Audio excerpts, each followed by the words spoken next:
സ്തോത്രം. ഞാൻ മലയാളത്തിൽ വായിക്കുന്നു. യോഹന്നാൻ എഴുതിയ സുവിശേഷം 10-ാം അധ്യായത്തിന്റെ 1-ാം വാക്യം. ആമേൻ ആമേൻ, ഞാൻ നിങ്ങളോട് പറയുന്നു, ആട്ടിൻതൊഴുത്തിൽ വാതിലിലൂടെ കടക്കാതെ വേറെ വഴിയായി കയറുന്നവൻ കള്ളനും കവർച്ചക്കാരനുമാകുന്നു. വാതിലിലൂടെ കടക്കുന്നവന് ആടുകളുടെ ഇടയിലാകുന്നു. നമുക്കൊരു വാക്കുകൂടെ പ്രാർത്ഥിക്കാൻ. പരിശുദ്ധനും നിത്യനുമായ ദൈവമേ, സ്വർഗീയ പിതാവേ, തിരുവെഴുത്തുകൾക്കായി സ്തോത്രം ചെയ്യുന്നു. ഹല്ലേലൂയ. നിന്നെ കണ്ടെത്തുവാൻ നീ ഞങ്ങളോട് കൃപ കാണിച്ചല്ല കർത്താവേ. ആടുകളുടെ ഇടയിലായ നിന്റെ അടുത്തേക്ക് കടന്നു വരുവാൻ പിതാവിനെ ആകർഷിക്കപ്പെട്ട് ഞങ്ങളുടെ ഹൃദയങ്ങളെ തുറന്ന സ്നേഹത്തിനായി സ്തോത്രം. നല്ല ഇടയിലായി ഞങ്ങളുടെ കൂടെ എന്നും ഏത് സാഹചര്യത്തിലും സ്വർഗത്തിലും ഭൂമിയിലും സകല അധികാരമുള്ളവനായിരിക്കാൻ സ്തോത്രം ചെയ്യുന്ന കർത്താവ്. തിരുവെഴുത്തുകളിൽ കൂടെ ഇടയിലോട് കർത്താവ് നീ ഓരോരുത്തരോട് സംസാരിക്കുമാറാകണം. പുതിയ നിയമസഭയിൽ വെളിപ്പെടുന്ന നീ, 7 നിലവിളക്കെടുത്ത് അടിപ്പുലാവുന്ന നീ, അഗ്നിജ്വാലയ്ക്കത്തുള്ള കണ്ണുള്ളവനാണെന്ന്, ഞങ്ങളുടെ ഹൃദയ രഹസ്യങ്ങളെ പോലും അറിയുന്നവനാണെന്നും, നിലയൊക്കെ ധരിച്ച പാപമില്ലാത്തവനാണെന്നും ഞങ്ങൾ കർത്താവ് മനസ്സിലാക്കുന്നു. നീതിയോടെ വിധിക്കുന്നവരെ ഞങ്ങൾ മനസ്സിലാക്കുന്നു കർത്താവെ. ഉലയിച്ചുട്ട് വഴിപ്പിച്ച വെള്ളോട്ട് സദൃശ്യമുള്ള കാലുള്ളവനാണ് ഞങ്ങൾ മനസ്സിലാക്കുന്നത്. ഞങ്ങളോട് സംസാരിച്ചാട്ടെ, ഇടപെട്ടാട്ടെ കർത്താവ്. നിന്റെ ശബ്ദത്തിനായി ഞങ്ങൾ ഏൽപ്പിച്ചു തരുന്നു. പ്രാർത്ഥന കേട്ടതിനായ സ്തോത്രം.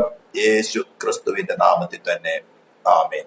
സ്തോത്രം. ചില ദിവസങ്ങളായിട്ട് നാം ചിന്തിച്ചു കൊണ്ടിരുന്ന വിഷയമാണ് യോഹന്നാൻ എഴുതിയ സുവിശേഷം 10-ാം അധ്യായത്തിന്റെ 1-ാം വാക്യം തന്നെ. അതിന്റെ ആദ്യ പാട്ട് നാം ചിന്തിച്ചിരുന്നു. ആട് എന്താണ്? എന്നാൽ മാത്രമേ ആട്ടിത്തൊഴുത്തിനെ കുറിച്ച് മനസ്സിലാകുള്ളൂ. ഇതെല്ലാം മാറിപ്പോയി പല പല വിധത്തിലും ഞങ്ങൾ ആടുകളാണ് എന്നൊക്കെ പറഞ്ഞ് ക്ലെയിം ചെയ്യുന്ന അനേകരുണ്ട്. വാസ്തവത്തിൽ ആട് എന്താണ്? ദൈവഹിതപ്രകാരം അവനെ കൈക്കൊണ്ട് അവന്റെ നാമത്തിൽ വിശ്വസിക്കുന്ന ഏവർക്കും ദൈവ മക്കളാകാനുള്ള അധികാരം കൊടുത്തു. എടുത്ത് വീണ്ടും പറയുന്നത്, അത് പുരുഷന്റെ ഇഷ്ടത്താലല്ല, ജഡത്തിന്റെ ഇഷ്ടത്താലല്ല, രക്തത്തിൽ നിന്നുള്ളതല്ല, ദൈവത്തിൽ നിന്നത്രേ ജനിച്ചത്. അപ്പൊ മറ്റൊരു വിധത്തിലുള്ള ജനനം കൊണ്ട് ആട്ടിത്തൊഴുത്തിലേക്ക് പ്രവേശിക്കാമെന്ന് യാതൊരുത്തിനും സങ്കല്പിക്കേണ്ട, വിചാരിക്കേണ്ട. ആരെങ്കിലും ഒക്കെ അങ്ങനെ പഠിപ്പിക്കുന്നതിന് വെറും മോശത്തരമാണ്. വീണ്ടും ജനനം പ്രാപിക്കാതെ ദൈവരാജ്യത്തിലേക്ക് കടക്കാൻ ആർക്കും സാധ്യമല്ലെന്ന് കർത്താവ് തന്നെ വളരെ വ്യക്തമായിട്ട് പഠിപ്പിച്ചിട്ടുണ്ട്. അത് ആദ്യത്തെ പാട്ട് കഴിഞ്ഞു. മറ്റൊന്ന് നമ്മൾ ചിന്തിച്ചു, ആട്ടിത്തൊഴുത്ത് എന്താണ്? വീണ്ടും ജനിച്ചവരുടെ കൂട്ടം. ഇനി ആട്ടിത്തൊഴുത്തിൽ നടക്കുന്ന അനേക പരിപാടികളുണ്ട്. ദൈവകൃപ ചെയ്യുകയാണെങ്കിൽ അടുത്ത 1-2 എപ്പിസോഡ് കൂടെ അത് വരും. അതിക്ക് മുമ്പ് ഈ വാതില് എന്താണെന്ന് നമ്മൾ കഴിഞ്ഞ 2 ആഴ്ചകൾ ചിന്തിച്ചിരുന്നു. ഇടുക്കമുള്ള വാതില്, ഞെരുക്കമുള്ള വഴി. അപ്പൊ ഈ ഇടുക്കമുള്ള വാതില് ക്രിസ്തു തന്നെയാണെന്ന് നമ്മൾ വളരെ വ്യക്തമായിട്ട് കഴിഞ്ഞ ഒരു എപ്പിസോഡ് തന്നെ അതിന് വേണ്ടി റിലീസ് ചെയ്തിട്ടുണ്ട്. ക്രിസ്തുവാണ്. ക്രിസ്തു തന്റെ പ്രായശ്ചിത്തത്തിൽ കൂടെ മാനവജാതിക്ക് വേണ്ടി ഒരു വാതിൽ തുറന്നു എന്നല്ല പറഞ്ഞിരിക്കുന്നത്. അല്ലെങ്കിൽ കുറെ ശുശ്രൂഷകന്മാരെ, താൻ തന്നെ അപ്പസ്തോലന്മാരെയും പ്രവാചകന്മാരെയും സുവിശേഷകന്മാരെയും ഇടയന്മാരെയും ഉപദേഷ്ടാക്കന്മാരെയും ഈ വാതിലിനെ കുറിച്ച് പ്രസംഗിക്കാൻ അയക്കുമെന്നല്ല പറഞ്ഞിരിക്കുന്നത്. ഞാൻ തന്നെ വാതിലാകുന്നു. Christ himself is the door. ക്രിസ്തു ഇല്ലാതെ ഒരുത്തന് ദൈവരാജ്യത്തിലേക്ക് പ്രവേശിക്കാൻ സാധ്യമല്ല. എന്ന് പറഞ്ഞാൽ അവനെ കൈക്കൊണ്ട് നമ്മുടെ ഹൃദയത്തിൽ അവന്റെ സിംഹാസനം സ്ഥാപിച്ച് അവന്റെ രാജ്യത്തിന്റെ ചെങ്കോൽ നമ്മിൽ കൂടെയും സ്വർഗത്തിലും ഭൂമിയിലും ഭരണം നടത്തുവാൻ ഏൽപ്പിച്ചു കൊടുത്ത് അവനുമായിട്ട് ഒന്നായി ചേരുന്നവരാണ് ഈ അവസ്ഥയിലേക്ക് കടന്നു വരുന്നത്. അതിന് കുറച്ച് ബുദ്ധിമുട്ടുകളുണ്ട്. ആ ബുദ്ധിമുട്ടുകൾ സഹിക്കാൻ പറ്റാത്തവർക്ക് വേറൊരു വഴി ദൈവം ഒരുക്കി വെച്ചിട്ടുണ്ട്. വിശാലമായ വഴി. അതിൽ കൂടെ കടന്നു പോകുന്നവർ അനേകരാണ്. അവർ പോകുന്നത് ഇങ്ങോട്ട് നാശത്തിലേക്കാണ് പോയിക്കൊണ്ടിരിക്കുന്നത്. ഇതിനെ പ്രസംഗിക്കാൻ ദൈവം അനുവദിക്കുന്നുണ്ട്. വിശാല വഴിയെ കുറിച്ച് പ്രസംഗിക്കാൻ കർത്താവ് തന്നെയാണ് അനുവദിച്ചിരിക്കുന്നത്. എന്തുകൊണ്ടാ? പുത്രനെ കൈക്കൊണ്ട് സത്യത്തെ സ്നേഹത്തോടുകൂടെ കൈക്കൊള്ളായികയാൽ ബോഷ്ക്ക് വിശ്വസിക്കുമാർ. എന്തിനാണ്? അവര് ന്യായവിധിച്ചെന്ന് പെടേണ്ടതിന് ബോഷ്ക്ക് വിശ്വസിക്കുമാർ ദൈവം തന്നെ വ്യാജത്തിന്റെ വ്യാപാര ശക്തി അതിന്റെ അഭിഷേകത്തിന് അനുവദിച്ചിരിക്കുകയാണ്. അവരഭിഷേകം ചെയ്തത് സേറ്റാനാണ്. അപ്പോൾ ഇടുക്കുവാതില് തെരഞ്ഞെടുക്കേണ്ട ആവശ്യത്തെ കുറിച്ച് കഴിഞ്ഞ ദിവസങ്ങളിൽ നാം ചിന്തിച്ചിരുന്നു. എന്തിനു വേണ്ടിയിട്ടാണോ ഇടുക്കുവാതിൽ തിരഞ്ഞെടുക്കേണ്ടത്? സ്വർഗത്തിൽ പ്രവേശിക്കാനാണോ? എന്നാ ആട്ടുതൊഴുത്തിൽ പ്രവേശിക്കാനാണോ? എന്നാ നമ്മളില് ദൈവത്തിനോട് ശത്രുത്വമുള്ളതും ദൈവത്തിന്റെ ന്യായപ്രമാണത്തിന് കീഴ്പ്പെടാത്തതുമായ ഒരു ശക്തിയുണ്ട്. വിശ്വാസിയിലുമുണ്ട്, അവിശ്വാസിയിലുമുണ്ട്. വിശ്വാസിയിലാണെങ്കിൽ ക്രിസ്തു തന്റെ പ്രായശ്ചിത്ത മുഖാന്തരമായി അതിന്റെ പ്രവൃത്തിയെ നിർവീര്യമാക്കും. കണ്ടീഷൻ ക്രിസ്തുവിൽ വസിച്ചാൽ. ക്രിസ്തുവിനെ കുറിച്ച് പ്രസംഗിച്ചുകൊണ്ടോ ക്രിസ്തുവിനെ കുറിച്ചുകൊണ്ട് സാക്ഷ്യം പറഞ്ഞുകൊണ്ടോ മറ്റേതൊരു പ്രവൃത്തി കൊണ്ടും ആകില്ല. അവരിൽ വസിച്ച് അവരുമായിട്ട് ഒബീഡിയന്റ് ആയി തീർന്നാൽ ഈ ഒരു കാര്യം നടക്കും. അല്ലാത്തോടത്തോളം ദൈവത്തിന് ശത്രുത്വമുള്ളതും ദൈവത്തിന്റെ ന്യായപ്രമാണത്തിന് കീഴ്പ്പെടാത്തതുമായ ഒരു ശക്തിയുമാണ് ഏതൊരു മനുഷ്യനുമായിരിക്കുന്നത്. അപ്പോൾ ഈ ശക്തിയെ ഒന്ന് ഒതുക്കി നിർത്താൻ ക്രൂശിച്ചിടാൻ, കാരണം ഇത് മനുഷ്യൻ തെരഞ്ഞെടുത്തതാണ്. ഏതെന്തോടത്തില് ഹവയും സാത്താനുമായിട്ടുള്ള സമ്പർക്കത്താല് അവളുടെ ഹൃദയത്തിൽ ഒരു മോഹം ജനിച്ച് പാപത്തെ പ്രസവിച്ചു. ദൈവം തിന്നരുതെന്ന് വാണിംഗ് കൊടുത്ത് കണ്ടീഷണലായിട്ട് പറഞ്ഞിരുന്ന വൃക്ഷഫലം സൈറ്റാൻ വന്ന് പറയുന്നത് തിന്നാ മരിക്കയിലും നിശ്ചയം. കാണാൻ നല്ലതും തിന്മാൻ നല്ലതും ജ്ഞാനം പ്രായപ്പം കാമ്യം എന്ന് സ്ത്രീ കണ്ടു. ടെംപ്റ്റ് ചെയ്ത് മാത്രമേ സൈറ്റാൻ ചെയ്തുള്ളൂ. മറ്റു കാര്യങ്ങളൊക്കെ ചെയ്ത സ്ത്രീ തന്നെയാണ്. അതിൽ കൂടെയാണ് അകത്ത് പാപം കടക്കുന്നത്. ഹല്ലേലൂയ. ഇത് നാം തന്നെ ഉണ്ടാക്കിയതായതുകൊണ്ട് ദൈവം രക്ഷിക്കപ്പെടുന്നതിന്റെ കൂട്ടത്തിലോ വിശ്വാസ സ്നാനമേറ്റാലും പരിശുദ്ധാത്മാവ് പ്രാപിച്ചാലും ഇതിനൊക്കെ ഓവർകം ചെയ്യാനുള്ള കൃപ നമുക്ക് തരും. കണ്ടീഷനിലാണ് നാം ഉയർത്തെഴുന്നേറ്റവരായ ക്രിസ്തുവിനെ നമ്മുടെ ഹൃദയത്തിൽ വാഴുവാൻ സ്വീകരിച്ച് അവനുമായിട്ട് ഒബീഡിയന്റ് ആയി തീർന്നാൽ.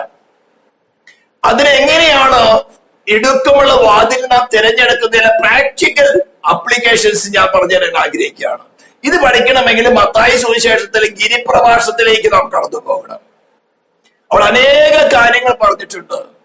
ഒരുവൻ നിന്നോട് എതിർത്ത് നിന്റെ വസ്ത്രം എടുക്കാൻ ആഗ്രഹിച്ചാൽ നിന്റെ പുതപ്പും കൂടി അവന് വിട്ടുകൊടുക്കുക. നിന്നോട് എതിർത്ത് എന്തിനാ? അവൻ നോക്കുന്നത് ദുഷ്ടനും നിന്നോട് എതിർക്കുന്നവരെ പുതപ്പിനെ അല്ല നോക്കുന്നത്, നിന്നെയാണ് നോക്കുന്നത്. നീ അവനോട് എതിർത്താൽ അവന്റെ 4 അടി കൂടി കിട്ടും. നിന്റെ പുതപ്പ് വസ്ത്രം പിടിച്ചു വലിച്ചു കൊണ്ടുപോകുമ്പോ ആ അടി കിട്ടുന്നത് ഒഴിവാക്കാൻ വേണ്ടി അവൻ നിന്നോട് എതിർത്ത് നിന്റെ വസ്തു എടുക്കുക, നിന്റെ വസ്ത്രം എടുക്കാൻ ആഗ്രഹിച്ചാൽ നിന്റെ പുതപ്പും കൂടി വിട്ടുകൊടുക്കുക. കാരണം എന്താ? അടി കൊള്ളണ്ട. കാരണം നിന്നിൽ ഇനിയും കുറെ പണികൾ ബാക്കിയുണ്ട്. ഒരു ചേട്ടത്തടിച്ച മറുചേട് കാണിച്ചു കൊടുക്കാൻ പറഞ്ഞത് എന്തിനാ? നീ അല്ല എതിർക്കാൻ പോയി കഴിഞ്ഞാൽ നിന്റെ ചേടും കണ്ണടിച്ചു പൊട്ടിക്കും. അപ്പൊ അവന്റെ ദേഷ്യത്തോടു കൂടെ വരുന്നത്, അതാണ് എതിർത്തു വരുന്നത് പറഞ്ഞത്. എതിർക്കാത്തവരെ ഇഷ്ടംപോലെ കൊടുക്കുക. നീ അടിച്ചു എന്ന് പറഞ്ഞ വണ്ടി കയറി കടക്കാൻ വേണ്ടി വിട്ടുകൊടുക്കേണ്ട കാര്യമൊന്നുമില്ല. അപ്പൊ അതാത് സമയത്ത് ദൈവവചനത്തിന് ദൈവരാജ്യത്തിന്റെ ഭരണകൂടത്തിനനുസരിച്ച് ലോഫുൾ ആയിട്ട് നമ്മളെ സഹായിപ്പാനാണ് മറ്റൊരു കാര്യസ്ഥരെന്ന പരിശുദ്ധാത്മാവിനെ നമുക്ക് നൽകിയിരിക്കുന്നത്. ആർക്ക് നമ്മുടെ തലയെക്കൂടെ വണ്ടി ഓടിക്കുവാൻ വേണ്ടിയല്ല. ഞാൻ നല്ല ഭാഷയിൽ പറയുകയാണ്. ഈ വിശ്വാസത്തിന് വന്നു കഴിഞ്ഞാൽ എല്ലാവരെയും ബലം ക്ഷയിച്ചു പോവുകയാണ്. ഇതെല്ലാം തെറ്റായ ഉപദേശങ്ങളാണ്. ക്രിസ്തു ആരാണ്? സ്വർഗത്തിലെ ഭൂമിയെ സകല അധികാരം ലഭിച്ചതിന്റെ സ്നേഹിതനാണ്. സ്നേഹിതന്മാർക്ക് വേണ്ടി ജീവനെ വെച്ചു കൊടുക്കുന്നതിനേക്കാൾ അധികമില്ല സ്നേഹമില്ലെന്ന് പറഞ്ഞവൻ ഇന്നും അതേ സ്വഭാവമുള്ളവനാണ്. ഹല്ലേലൂയ. ക്രൂശിൽ കിടക്കുന്ന ക്രിസ്തു, കല്ലറയിൽ കിടക്കുന്ന ക്രിസ്തു അല്ല നിന്നെ രക്ഷിക്കുന്നത്. ഉയർത്തെഴുന്നേറ്റ് മരണത്തെ ജയിച്ച്, സൈത്താനെ ജയിച്ച്, പാതാളത്തെ ജയിച്ച്, ലോകത്തെ ജയിച്ച്, സൈത്താനെ ജയിച്ച് ഉയർത്തെഴുന്നേറ്റ് മഹിമയുടെ വലതുഭാഗത്തിരിക്കുന്ന സ്വർഗത്തിലും ഭൂമിയിലും എന്തിനേയും എന്തും നിനക്ക് വേണ്ടി ചെയ്യുവാൻ അധികാരമുള്ളവനെയാണ് നീ കർത്താവായി സ്വീകരിച്ചിരിക്കുന്നത്. ഹല്ലേലൂയ. അപ്പോൾ നമ്മെ തന്നെ പോലെ ആക്കി തീർക്കാൻ ആവശ്യമായിട്ടുള്ള ഘടകങ്ങളിൽ കൂടെ കടന്നു പോകുമ്പോൾ സ്തോത്രം, ഈ ഇടുക്കമുള്ള വാതിൽ എന്തുകൊണ്ട് തിരഞ്ഞെടുക്കണം, എങ്ങനെ തിരഞ്ഞെടുക്കണം, എന്തുകൊണ്ടെന്നുള്ള കാര്യം നമ്മൾ കഴിഞ്ഞ ദിവസം ചിന്തിച്ചു. എങ്ങനെയാണത് തിരഞ്ഞെടുക്കുന്നത്? ഇതിന്റെ ഗിരിപ്രഭാഷണം മത്തായി സുവിശേഷം 5, 6, 7 അധ്യായങ്ങൾ ഒന്ന് ശരിക്കും വായിച്ച് പ്രാക്ടിക്കലായിട്ട് അത് അപ്ലിക്കേഷൻ ഏൽപ്പിച്ചു കൊടുക്കണം. നല്ല ബുദ്ധിമുട്ടുള്ള കാര്യമാണ്. നമ്മളിൽ ഉള്ളതായിട്ടുള്ള ജഡത്തെ എക്സ്പോസ് ചെയ്ത് തരണം. നമ്മുടെ സെൽഫിനെ എക്സ്പോസ് ചെയ്ത് തരണം. സാധാരണ കണ്ടീഷൻ നമുക്ക് മനസ്സിലാകില്ല. നമ്മൾക്ക് വലിയ ഭക്തരാണ്, വലിയ വിശുദ്ധരാണ്. പക്ഷെ നമ്മൾ മറഞ്ഞു കിടക്കുന്ന നമ്മുടെ സെൽഫ് ഡിസയേഴ്സിനെ ഒന്ന് എക്സ്പോസ് ചെയ്യുമ്പോൾ അവിടെയാണ് ഞാൻ ഇടുക്കമുള്ള വാതിൽ തിരഞ്ഞെടുക്കുന്നോ വിശാല വാതിൽ തിരഞ്ഞെടുക്കുന്നോ തീരുമാനിക്കുന്നത്. ഇത് നമ്മുടെ ദൈനംപ്രതി ജീവിതത്തെ, നമ്മുടെ കുടുംബത്തിലായിക്കോട്ടെ, ജോലി സ്ഥലങ്ങളിലായിക്കോട്ടെ, യാത്രയിലായിക്കോട്ടെ, എവിടെ വെച്ചും ദൈവത്തിന്റെ പരിശുദ്ധാത്മാവ് നമുക്ക് നമ്മളിൽ മറഞ്ഞു കിടക്കുന്ന സെൽഫിനെ വെളിപ്പെടുത്തി തരും. വെളിപ്പെടുത്തി തരുമ്പോൾ കർത്താവ് പഠിപ്പിച്ച ഉപദേശങ്ങൾ, അതാ സ്നാനപ്പെടുന്ന സമയത്ത് പറയുന്നത്, പിതാവിന്റെ പുത്രന്റെ പരിശുദ്ധാത്മാവിന്റെ നാമത്തിൽ സ്നാനപ്പെടുത്തി എന്ത് ചെയ്യണം? ഞാൻ നിങ്ങളോട് കൽപ്പിച്ചതൊക്കെ പ്രമാണിച്ച് നടക്കുവാൻ ഉപദേശിച്ചുകൊണ്ട് സകല ജാതികളെ ശിഷ്യരാക്കുക. ഹല്ലേലൂയ. ഇത് നാം അനുഭവത്തിൽ കൂടെ പ്രാക്ടീസ് ചെയ്യണം. ഇവിടെ നമുക്ക് ആദ്യം നമുക്ക് നഷ്ടമായി തോന്നുന്ന പല കാര്യങ്ങളും നഷ്ടമായി തോന്നും. യെസ്, നഷ്ടമാകും.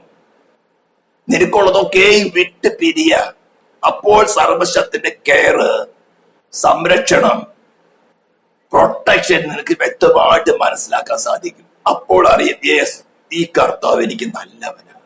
നിന്റെ ഹൃദയമാണ് അക്സെപ്റ്റ് ചെയ്യേണ്ടത്. നിന്റെ വായല്ല, നിന്റെ ഹൃദയം അക്സെപ്റ്റ് ചെയ്യണം. ഹല്ലേലൂയ. ഈ വിവാഹ ബന്ധങ്ങളില് ഹൃദയപൂർവ്വം നാം പല പ്രാവശ്യം പ്രസംഗിച്ചിട്ടുള്ളതാണ്. റോമലേഖനം 7-8 അധ്യായങ്ങള്. ഹൃദയപൂർവ്വമാണ് ക്രിസ്തുവിനെ സ്വീകരിക്കേണ്ടത്. മനുഷ്യ വിവാഹങ്ങളില് വലിയ പരിജ്ഞാനമില്ലാതൊക്കെയാണ് വിവാഹത്തിലേക്ക് പ്രവേശിക്കുന്നത്. പിന്നെ കുറെ ഉരസിലേക്ക് കഴിഞ്ഞ് ഒന്നായി ചേരാണ്. പക്ഷെ ക്രിസ്തുവുമായിട്ടുള്ള വിവാഹ ബന്ധത്തിലേക്ക് പ്രവേശിക്കുമ്പോൾ ഇപ്പൊ തെരഞ്ഞെടുപ്പ് നടന്നുകൊണ്ടിരിക്കുന്നേ ഉള്ളൂ. മണവാട്ടിയായിട്ട് വിളിക്കപ്പെട്ടു, ഇനി വിവാഹത്തിലേക്ക് പ്രവേശിച്ചിട്ടില്ല. മാനുഷിക വിവാഹങ്ങൾ പോലെ വിവാഹം കഴിഞ്ഞതിന് ശേഷം ചില ഒരസിലൊക്കെ ഒന്നായി തീരുന്നത് പോലെയല്ല ക്രിസ്തുമായിട്ടുള്ള ബന്ധം. വിവാഹം കഴിഞ്ഞതിന് ശേഷം അവിടെ ഒരസിൽ ചാൻസ് ഇല്ല. ഇവിടെ തന്നെ ശരിക്കും മനസ്സിലാക്കി നിന്നുള്ള ഫ്ലഷ് അവനോട് ഉരസുന്നതാണെന്ന് മനസ്സിലാക്കി ആ ഫ്ലഷിനെ ഇപ്പോഴെ ക്രൂശിച്ചിട്ട് ഇതാണ് ഇടുക്കമുള്ള വാതില്, ഞെരുക്കമുള്ള വഴി. പ്രസംഗിച്ചതുകൊണ്ട് കാര്യം നടക്കില്ല. ഈ വചനം കാണാപ്പാടെ പഠിച്ചുകൊണ്ട് കാര്യം നടക്കില്ല. കർത്താവേ എനിക്കിത് വേണം, ഇത് അതിന്റെ ആഗ്രഹം സ്വർഗത്തിലേക്ക് പ്രവേശിക്കാനുള്ളത്, അത് നടക്കില്ല. ഹല്ലേലൂയ. പക്ഷേ എന്റെ സെൽഫിനെ എനിക്ക് ക്രൂശിച്ച്, ഹല്ലേലൂയ, എന്നുള്ള സെൽഫിനെ ക്രൂശിച്ചിട്ട് കർത്താവേ എനിക്ക് നിന്നോട് സദൃശ്യനായി തീരണം. അവനോട് സദൃശ്യനായി തീരണമെങ്കിൽ നമ്മുടെ ഹൃദയത്തിൽ സെൽഫിന്റെ സ്ഥാനമുണ്ടെങ്കിൽ അവൻ തന്റെ സിംഹാസനം നമ്മുടെ ഹൃദയത്തിൽ വെക്കുന്നവനല്ല. അത് വൺ ടൈം ആക്ടിവിറ്റി അല്ല. ഓരോരോ റിലേഷനിലും നാം നമ്മുടെ സെൽഫിന്റെ ഡിസയർ നമുക്ക് മനസ്സിലാക്കി തരുമ്പോ അങ്ങനെയല്ലയോ നമ്മൾ രക്ഷയിലേക്ക് വന്നത്. നമ്മൾ പാപത്തെ ഇഷ്ടംപോലെ ആസ്വദിച്ചു കൊണ്ടിരുന്നവരാ, വേൾഡിനെ ഇഷ്ടംപോലെ ആസ്വദിച്ചു കൊണ്ടിരുന്നവരാ, നമ്മുടെ ജഡാഭിലാഷങ്ങൾ ഇഷ്ടംപോലെ ആസ്വദിച്ചു കൊണ്ടിരുന്നവരാ. അതാണ് എഫെസ്യർ 2 പറയുന്നത്. ആ കാലങ്ങളിൽ നിങ്ങൾ എന്തെങ്ങനെയുള്ളവരായിരുന്നോ? ജഡത്തിനും അഭിലാഷങ്ങൾക്കും ഇഷ്ടംപോലെ ആസ്വദിച്ചു കൊണ്ട് നടന്നു. എന്നാൽ കരുണാസമ്പന്നനായ ദൈവമോ തന്നിലേക്ക് ആകർഷിക്കത്തക്കൊണ്ട് പരിശുദ്ധാത്മാവ് നമ്മുടെ അടുത്തേക്ക് അയച്ചു. പരിശുദ്ധാത്മാവ് വന്നിട്ടാണ് നമുക്ക് പാപത്തെ കുറിച്ച് വെളിപ്പെടുത്തി തരുന്നത്, അതിന്റെ ന്യായവിധിയെ കുറിച്ച് വെളിപ്പെടുത്തി തരുന്നത്. അയ്യോ എനിക്കത് വേണ്ടെന്ന് പറഞ്ഞ് നാം ഉപേക്ഷിച്ചില്ലയോ? അവിടെയാണ് പോംവഴി. ന്യായവിധി രക്ഷപ്പെടാൻ ക്ഷമയല്ല, നിനക്ക് പകരമായിട്ട് നിന്റെ മേലുള്ള വ്യക്തിപരമായിട്ട് നിന്റെ പ്രാണനും ആത്മാവിനും ശരീരത്തിലും ഉള്ള പാപത്തിന്റെ ശിക്ഷയ്ക്ക് നിനക്ക് പകരമായിട്ട് മരിച്ച് അടക്കപ്പെട്ട് ഉയർത്തെന്ന് ക്രിസ്തുവിനെ നിങ്ങളുടെ ഹൃദയത്തിൽ വാഴുവാൻ നീ സ്വീകരിച്ചോ? സ്വീകരിക്കുക മാത്രമല്ല, അതെല്ലാവർക്കും ഇഷ്ടമാണ്. പിന്നെ അവനുമായിട്ട് ഒബീഡിയൻസിൽ ഒന്നായി ചേർന്ന് അവൻ അനുസരണമുള്ളവനായി ക്രൂശിലെ മരണത്തോടെ തന്നെ അനുസരണമുള്ളവനായിരുന്നതുപോലെ നീയും അവൻ മുഖാന്തരം അനുസരണമുള്ളവനായി തീർന്നാൽ നിനക്ക് ഈ ഇടുക്കമുള്ള വാതിൽ കൂടെയും ഞെരുക്കമുള്ള വഴിയിൽ കൂടെ കടന്ന് നിത്യജീവങ്കിലേക്ക് പ്രവേശിക്കാം. ഹല്ലേലൂയ. അപ്പോൾ ഈ വാതിലിന്റെ വിഷയം ഞാൻ ഏകദേശം ഇന്നത്തെ മെസ്സേജ് കൂടെ തീരെയാണ്. ഇതിന് അനേകമായിട്ടുള്ള പ്രാക്ടിക്കൽ അപ്ലിക്കേഷൻസ് നമ്മൾ ഡേ ബൈ ഡേ ലൈഫില് നമുക്ക് വ്യക്തമായിട്ട് മനസ്സിലാക്കി തരും. ഞാൻ എന്റെ സ്വയമാണോ ഞാൻ പറയുന്നതാണോ മുറുകെ പിടിക്കുന്നത്, അല്ലെങ്കിൽ ക്രിസ്തുവിന്റെ ഉപദേശ മാർഗങ്ങളാണോ ഞാൻ മുറുകെ പിടിക്കുന്നത്? ചിലപ്പോൾ നിനക്ക് നഷ്ടം വരുന്ന കാര്യങ്ങളായിരിക്കാം. ചിലപ്പോൾ നമുക്ക് ആത്മീയ യുദ്ധങ്ങളില് ചിലപ്പോൾ മുറിവുകൾ ഏൽക്കുന്ന കാര്യമായിരിക്കാം. പക്ഷെ തോൽവിയില്ല. ക്രിസ്തുവിലാണെങ്കിൽ എന്നും ജയോത്സവം, എവിടെയും എപ്പോഴും എന്നും ജയോത്സവമായി നടത്തുന്നവനാണ് നമ്മുടെ കർത്താവ്. Hallelujah, hallelujah. പക്ഷെ അവന്റെ ആലോചന മിക്കവാറും നമ്മുടെ മാനുഷിക ബുദ്ധിക്ക് എന്ന് പറഞ്ഞാൽ നമ്മുടെ ബുദ്ധിയിൽ ഇരിക്കുന്ന ഫ്ലഷില് ഇഷ്ടപ്പെടുന്ന കാര്യമല്ല. അവിടെയാണ് നമ്മെ ക്രൂശ് എടുക്കുന്നത്, അവിടെയാണ് ഇടുക്കമുള്ള വഴി തിരഞ്ഞെടുക്കുന്നത്. നമുക്ക് തോന്നുന്നത് അത്ര എളുപ്പമുള്ള കാര്യമല്ല, ഇങ്ങനെ ചെയ്തുകൂടെ അങ്ങനെ ചെയ്തുകൂടെ. പക്ഷെ അവിടെ ഒബീഡിയന്റ് ആയിട്ട്, വളരെ ഒബീഡിയന്റ് ആയിട്ട് ആ വഴി അങ്ങ് തിരഞ്ഞെടുത്താൽ ജയത്തിന്റെ ഉല്ലാസത്തിന്റെ ഘോഷം നമ്മുടെ കൂടാരങ്ങളിൽ തരും. ഇതുവരെയുള്ള വാതിലിനെ കുറിച്ചുള്ള വിഷയം. അടുത്ത വിഷയം കുറച്ചും കൂടി ഹാർഡാണ്. മിക്കവാറും എല്ലാവരും എന്നോട് പിണങ്ങും ചെയ്യും. ഈ ആട്ടിൻ തൊഴുത്തിലുള്ള പരിപാടി എന്താണ്? ആട്ടിൻ തൊഴുത്തിലേക്ക് കൊണ്ടുവന്നു. താഴെ വായിക്കുകയാണെങ്കിൽ പറഞ്ഞിരിക്കുന്നത് എന്താ? ഇടയൻ ആടുകളെ പേർ ചൊല്ലി വിളിക്കുന്നു, പുറത്തു കൊണ്ടുപോകുന്നു, അവർക്ക് മുമ്പായി നടക്കുന്നു, ചെന്നായി വരുന്നതിന് പേടിക്കുന്നില്ല. മറ്റിടയന്മാർ ചെന്നായി വരുന്ന കണ്ട് വിട്ടിട്ട് ഓടിപ്പോകുന്നു. ഞാൻ നല്ല ഇടയനാകുന്നു. ഓ കർത്താവെ, സ്വീകരിക്കാൻ എന്ത് ഇഷ്ടമാണ്. ഇനി ആട്ടിൻ തൊഴുത്തിൽ നടക്കുന്ന പരിപാടികള് എന്താണെന്ന് ഞാൻ പറയാൻ തുടങ്ങി. അത് പ്രാക്ടിക്കലായിട്ട് അപ്ലിക്കേഷൻ ചെയ്യാൻ തുടങ്ങും. ഓ, ഇത് ദുരുപദേശമാ, ഇത് ദുരുപദേശ. നിങ്ങൾ പാസ്റ്റ് പ്രാർത്ഥിച്ചോണ്ട് എനിക്ക് രോഗം വരുന്നേ, പാസ്റ്റിന്റെ കൂടെ കർത്തൃമേശ എടുക്കുന്നതോടെ എനിക്ക് രോഗം വരുന്നത്. എനിക്ക് പണ്ട് ഒരു രോഗമില്ലായിരുന്നു. നിന്റെ ജഡത്തെ ക്രൂശിക്കണമെങ്കിൽ ചിലപ്പോ പാസ്റ്ററിന് നല്ല വടി വെച്ച് അടി തരേണ്ടി വരും. എല്ലാ തിരുവഴുത്തുകളും ദൈവശ്വാസിയുമാകിയാൽ ദൈവത്തിന്റെ മനുഷ്യൻ സകല സൽപ്രവൃത്തിക്കും വക പ്രാപിച്ച് തികഞ്ഞവനാകേണ്ടതിന് ഉപദേശത്തിന്, ശാസനത്തിന്, ഗുണീകരണത്തിന്, നീതിയിലുള്ള അഭ്യസനത്തിനും പ്രയോജനമുള്ളതാണ്. ഇത് ചർച്ചിൽ നടക്കുന്നതാണ്. ഇതാ ആട്ടിൻ തൊഴുത്തിൽ നടക്കുന്ന പരിപാടി. എല്ലാ തിരുവഴുത്തുകളും ദൈവശ്വാസീയമായാൽ ദൈവത്തിന്റെ മനുഷ്യൻ സകല എവിടെയാ? ആട്ടിൻ തൊഴുത്തിൽ പ്രവേശിച്ചവനാണ് ദൈവത്തിന്റെ മനുഷ്യൻ എന്ന് പറഞ്ഞു. പുറമെ ഇപ്പൊ പലതും കാണും. അവിടെ അങ്ങനെ എന്തിനല്ലോ, അവിടെ ഒരു പ്രയാസമില്ലല്ലോ, എനിക്ക് പണ്ടൊരു രോഗം ഉണ്ടായിരുന്നില്ല, അവിടെ പ്രയാസം, ഇവിടെ വന്നപ്പോ എനിക്ക് എന്ത് കട്ടതയാണ്, രോഗമാണ്, പിശാചിന്റെ പോരാട്ടങ്ങളാണ്, അയ്യോ എനിക്ക് പുറമേത്ത് ഒരു കുഴപ്പമില്ലായിരുന്നു. പക്ഷെ നീ ആട്ടിൻ തൊഴുത്തിനല്ലായിരുന്നോ? ആട്ടിൻ തൊഴുത്തിൽ വന്നു കഴിയുമ്പോൾ ദൈവത്തിന്റെ മനുഷ്യ സകല സൽപ്രവൃത്തിക്കും വക പ്രാപിച്ച് തികഞ്ഞവനാകേണ്ടതിന്